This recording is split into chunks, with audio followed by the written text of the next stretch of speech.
Welcome back. So where I left off, I was hopefully trying to give you an intuition of this inward acceleration. And in this case, I have a rock spinning around, and I'm holding it on a string. And I want to think about what the inward acceleration is dependent on. And so we talked a little bit about its velocity, and these multiple red arrows, these are potential velocity vectors. And the point I was trying to make is, if the velocity vector is bigger, right, to change its direction requires even more acceleration, right? Because the change in the x direction is bigger, and then the change in the y direction is bigger. Because, for example, right here it's y velocity. I'll draw it in a different color. It's y velocity vector, and I'll do it for the big velocity. Its y velocity vector was here, and then now its y velocity vector is this almost essentially the whole vector, right? So when the velocity increase, and let's say, so this is the case of the big arrow. If the velocity was less, like the small arrow, its velocity vector was here, and it would have to go to here. And so I don't know if it's completely obvious, but the change in velocity, for example, in the y direction over this course of time has to be more. And likewise, the change in x direction over this, and that might be obvious, more obvious, because here this is the x velocity vector if the velocity was less, and this is the x velocity vector if it was more, and that's going to 0 between when the dot goes from here to here. Here it has no x component, right? So clearly, I would have had to decelerate in the x direction more if we have a larger velocity vector. I'm either giving you intuition or I'm confusing you, but I'll keep going. So velocity, clearly, the greater the velocity, the more I'm going to have to pull in on this, the more the inward acceleration has to be to kind of keep this thing going in a circle. And not only does the acceleration have to be bigger just to get that velocity vector down, but you got to realize between this point and this point, the faster I go, the less time it's going to take me to get from here to here. Right? So not only am I going to have to change the velocity more, I have to do that in less time. So it's kind of the velocity is affecting this acceleration that I need to pull in two ways. So the higher the velocity, I have to change more velocity and I have to do it in less time. And it actually turns out that the acceleration is proportional to the velocity squared. And then there's another term here, and I won't prove it in this video. I'm going to prove it in another video that might be out of your scope just now because it requires some calculus. But I want to give you an intuition. So we know that the acceleration is dependent on the velocity squared. And I want to make that point of why it's not just the velocity, because there's two ways that the velocity is affecting is affecting how much of acceleration I need.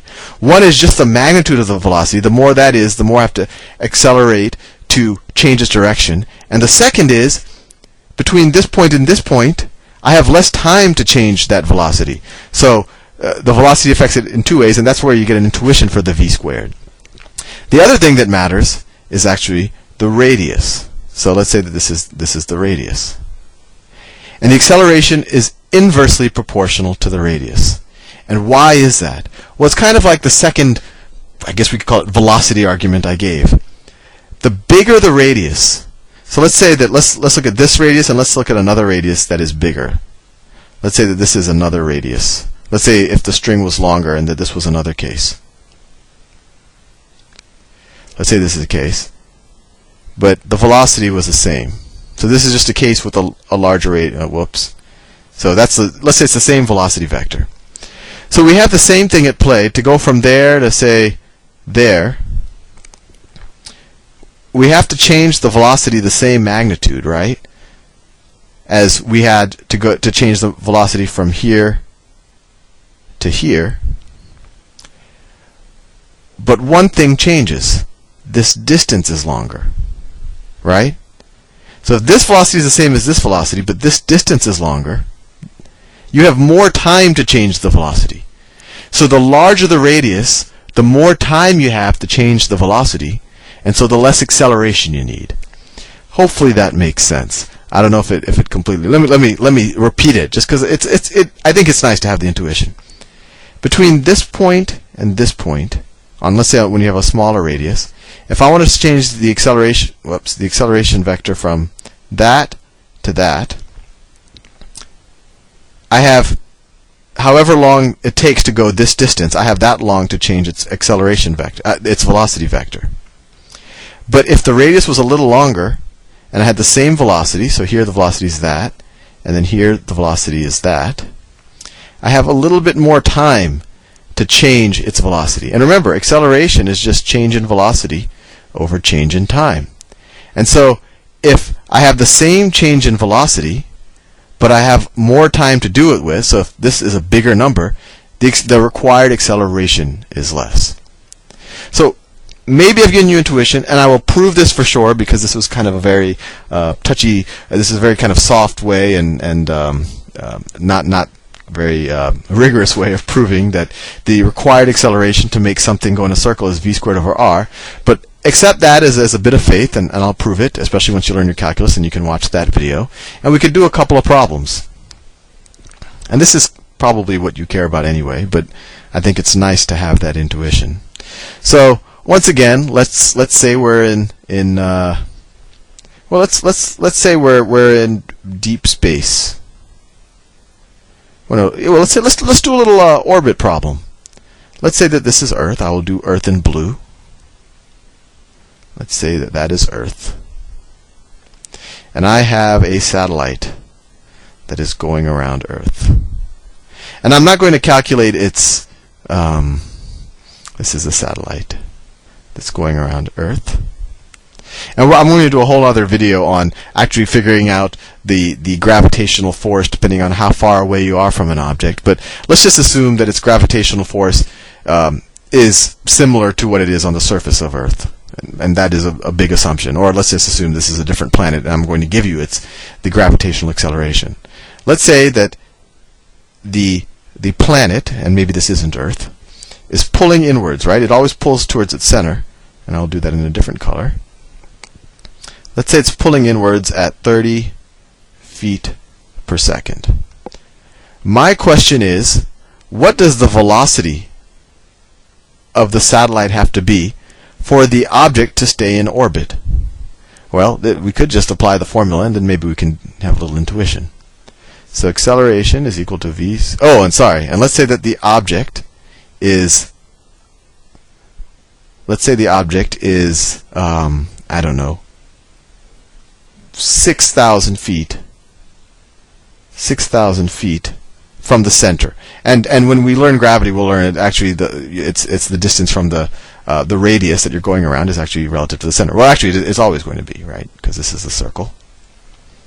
Right? So the radius, this is the center of that circle. You don't have to worry about that. It has nothing to do with gravity. Okay, so the acceleration is v squared over r. The acceleration we know is 30 feet per second. We want to figure out the velocity. And then the radius, I said, is 6,000 feet. 6,000 feet. So let's ignore the units for now. This is making things complex. So multiply both sides of this equation times 6,000. So 3 times 6 is 18. And we'll have 4 zeros, 2, 3, 4.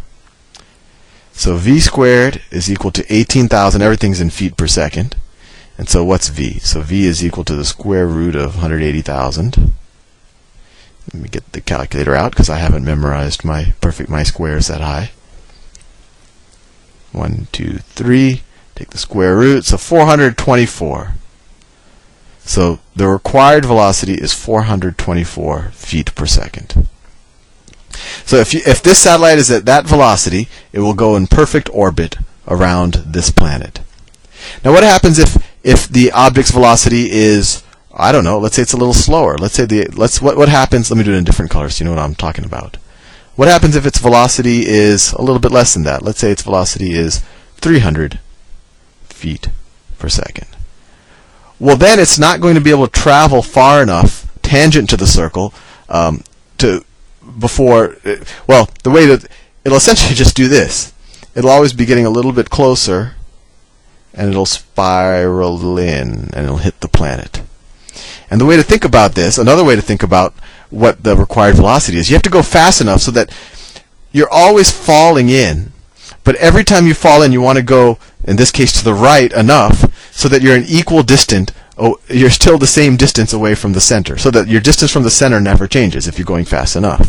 And then what happens if its velocity is too fast? What happens in the case where its velocity is, I don't know, 600 feet per second? 600 feet per second? Well, in that case, the object will have enough velocity to actually escape the orbit of the planet. But anyway, that's enough about that. I'm actually out of time, so I'll see you in the next video.